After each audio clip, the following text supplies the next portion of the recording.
জাতি গড়ে তোলার জন্য, একটি মাদক মুক্ত সমাজ গড়ে তোলার জন্য আমরা খেলাধুলাকে সর্বাধিকভাবে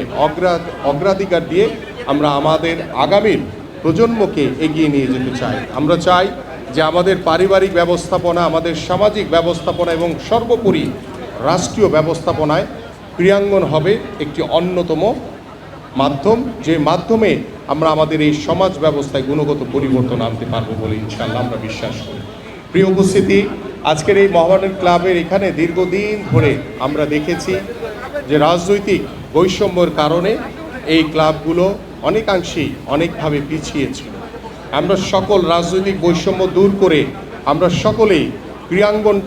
ক্রীড়াঙ্গনের যারা সংগঠক রয়েছেন, যারা খেলাধুলাকে পছন্দ করেন, সেই মানুষগুলোকে দিয়ে আমরা আগামীর ক্রীড়াঙ্গন সাজাবো, এই প্রত্যাশা ব্যক্ত করে আজকে আন্তরিকভাবে মোহামেডান ক্লাবের আমাদের সম্মানিত সভাপতি সহ অন্যান্য সকল অফিসিয়ালস সবাইকে আন্তরিকভাবে ধন্যবাদ জানিয়ে